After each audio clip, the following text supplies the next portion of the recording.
Michael Howell has MBAs from both INSEAD and Harvard and spent the first half of his career in the automotive industry. He was later commercial director of Railtrack and chairman of the UK's leading vocational training charity, and now sits on several boards in the UK, Pittsburgh and Hong Kong. Welcome to Alumni Experience, Michael. I want to talk to you about your work on various boards and the change of direction your career took. But first, looking at your early career, what was the highlight, would you say? I think the General Electric gave me the most satisfaction, even though it was a tough time for me, from the point of view of culture. We achieved one hell of a lot, and that speaks for itself in terms of what happened subsequently. And I really enjoyed working at GE because at the time it had, it still does, but a very high profile. I worked directly for Jack Welch for a while, and I was well regarded throughout that organization. So it was a really a world-beating company in a very important division, and we turned it around in a spectacular way. From there, you were appointed to the board of Railtrack, which was presumably a very different experience. Of course, Railtrack is a completely different environment. It was a monopoly. It was a nationalized monopoly. It was totally dysfunctional. So it was a fascinating role. My job was to set up the interface between the infrastructure and those train companies. And my fate was sealed when I was headlined as the new breath of fresh air at Railtrack. The knives basically came out. So it was one of the more torrid moments of my career. And at the end of the day, I was asked to go, but I don't think it was because I was incompetent. It was because I was a threat to my colleagues. Since then, your career has taken a quite different turn. Was that deliberate? Was that as a result of your time at Railtrack? Yeah, the change of direction really came after at Railtrack, because actually at both General Electric and at Railtrack, I found myself in what I would regard as an uncomfortable culture. At General Electric, it was a very hard-charging and very unforgiving environment. It was like an ice hockey game. If you didn't duck, your head got knocked off. Railtrack was uncomfortable for a different reason, basically that it was functionally, it was dysfunctional. Whereas GE was very well run, but it wasn't my scene. So I thought to myself, well, I'd like to, in the future, always operate within environments where I largely control the story. So you now sit on a number of boards. How did you manage that? How did you collect those appointments? It all really relates to the networks that I've been in along the way.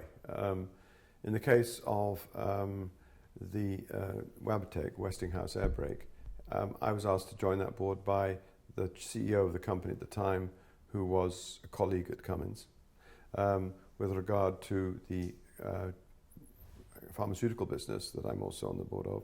It came about because I exchanged Christmas cards with a Chinese colleague that I'd met for 25 years. And I don't know anything about pharmaceuticals, basically. He wanted somebody who had British board seat and some audit committee experience. And so I was asked, and it was quoting his company on AIM, so I had to being British was helpful. And then indeed going on to the Sitting Guilds thing, that came out of the Cloth Workers, which is one of these rather peculiar London livery companies. So it all adds up to whom you know, not really what you knew.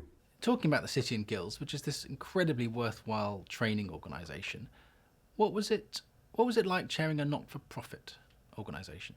As it happens, the reason why I was picked was because this had been a bit like a civil service company, organisation, because it was funded to a large extent by government money. It was actually dishing out cash. Cash was dished out to it via for further education colleges, for the actual certification of the courses. But it was asleep commercially. And Pearson PLC, which is obviously a very large and successful company, was out to eat our lunch because they had bought a company called Edexcel. They put in a lot of resources, and actually we suddenly realized, the board did, that having these rather sort of cheerful and very sort of public sector-minded managers was not going to work. So we very quickly decided we had to go and find somebody who actually reminds me of a bit like Mehoff, who's the dean here. Somebody quite young, very articulate, but essentially focused on the competition. And boy, he changed it a lot. I mean, everything changed, but really for the better. Talking about being picked to sit on boards, the way this sometimes sounds like you're kind of sitting around waiting for lightning to strike. Are there things that you do to make that more likely? No, the active thing you do is make an effort to apply yourself to actively maintaining your contacts, particularly those you think of as interesting, who are in a position ultimately to do something that may help. But I mean, it's a very hit or miss business. You know, I don't know how many contacts I have in my phone right now. It's probably about 12 to 1400, something like that. Now, I don't actually communicate with all those people every year, but I do maintain close relationships with an awful lot of them. I suppose what you do, I think these days LinkedIn's pretty damned important. It wasn't in those days. I think you make a point of wherever you're visiting, figuring out who you might spend time with, particularly over a breakfast or a lunch or a drink. You know, don't sort of kill time in a hotel room. Just make a point of, and those conversations obviously lead to conversations about mutual friends, which opens doors and things that are going on in other places. If you travel the world a lot, which I still do, obviously, since I'm, you know, both in Pittsburgh and Hong Kong every 2 months, then you're always passing through places and have the opportunity to see people you haven't seen for a while. And those ideas generate opportunities, not necessarily a board seat, but certainly things that you might invest in, or just a chance for another interesting chat. What would your advice be, Michael, to someone who likes the look of this kind of portfolio career, but doesn't know how to go about making it happen? To be a joiner, wherever you're living, just take advantage of opportunities to meet people. I mean, you know, I'm a member of a club in London. They have a sort of quasi-business part of it. I go to those sessions.